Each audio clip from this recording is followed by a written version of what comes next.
Hello friends, I hope you all are doing very well in your life. दोस्तों, जीवन में कई बार ऐसे मौके आते हैं, ऐसी परिस्थितियां आती है जब हम खामोशी को या चुप्पी को बेहतर ऑप्शन मानते हैं। कई बार ये चुप्पी, ये साइलेंस, ये मौन हमें जीवन में अपग्रेड करने में बहुत मदद करते हैं।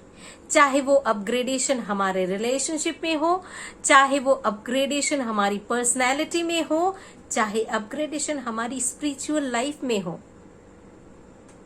There is an important role of silence in all these areas.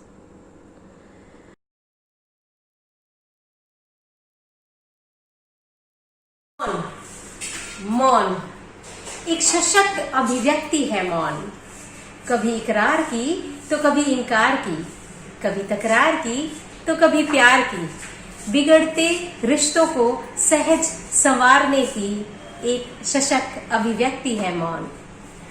भावों की पराकाष्ठा है मौन, कभी शोक की तो कभी तोष की, कभी खुशी की तो कभी गम की, कभी हीन की तो कभी दीन की। दिल में हो रहे स्रावों के अतिरेक की एक सशक्त अभिव्यक्ति है मौन।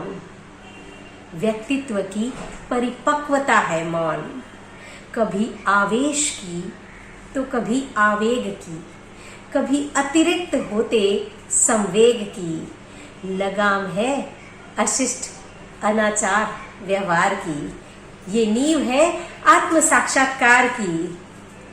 एक सशक्त अभिव्यक्ति है मौन। साधना का शुद्ध स्वरूप है मौन। कभी शक्ति पुंज है तो कभी शांति पुंज है, कभी सहजता तो कभी सरलता की गूंज है मौन। शुरुआत है आध्यात्म के चीर डगर की, ध्यान से ध्येय के यात्रा की एक सशक्त अभिव्यक्ति है मौन। विशुद्ध प्रेम का पूर्ण संवाद है मौन। कभी तन में तो कभी मन में, कभी आत्मा के रमण में। ये तो शुरुआत है जिस्म से रूह में उतार की, अपूर्णता से पूर्णता के व्यवहार की। भूमिका है जीवन में यही मौन के एक सफर की, एक सशक्त अभिव्यक्ति है मौन। भावों की पराकाष्ठा है मौन, व्यक्तित्व की परिपक्वता है मौन, साधना का शुद्ध स्वरूप है मौन, विशुद्ध प्रेम का पूर्ण संवाद है मौन। मौन